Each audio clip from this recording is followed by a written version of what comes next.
আসসালামু আলাইকুম দর্শক মণ্ডলী, আজকে চলুন টাঙ্গাইল সদরে বড় বেলতা মাঠে চলে যাব। গোপালপুর ও মানিকগঞ্জ এই দুই টাইগারে খেলার চলুন। আজকে ফুটবল টুর্নামেন্ট শুরু হচ্ছে, প্রথম রাউন্ড খেলা আজকে।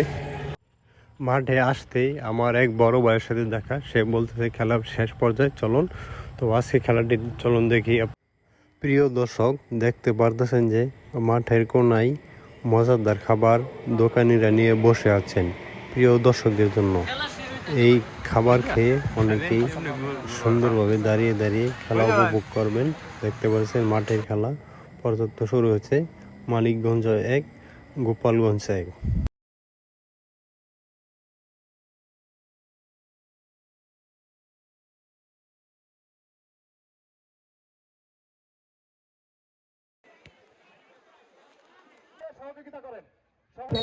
আপনাদের যাবে এই মুহূর্তে হেলিকপ্টার মামুন গোলকিপার জসিমকে হয়েছে। এটা প্রায় মানিকগঞ্জের দ্বিতীয় শট এবং গোলকিপার সুমনকে দারুণ ভাবে পরাস্ত করেছে। বল গেল শট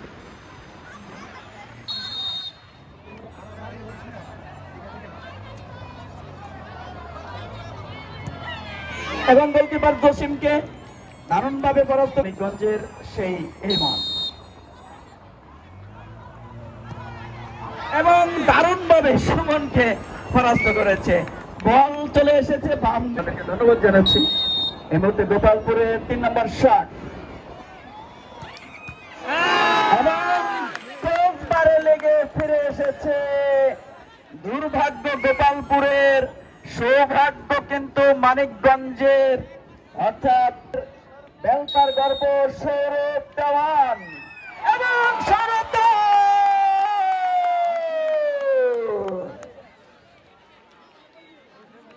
4 নম্বর শট এবং গোল।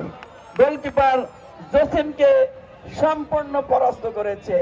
বল আসছে বাম দিকে, জসিম ড্রাইভ দিছে। সুমন টু জসিম, কি হয় আইরে শট অল্পের জন্য। সম্মানিত দর্শক মণ্ডলী, আজকে দেখছেন খেলাটি টাইগারে জিতে গেল।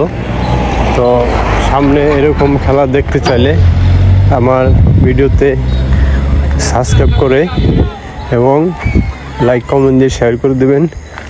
সামনে আবার খেলা আছে, আপনাদের খেলা দেখানোর জন্য আবার চলে আসবো। আজকের খেলার ফলাফল হলো মানিকগঞ্জ টাইগারে জিতে গেল। তো দেখেন অনেক লোকজন আনন্দ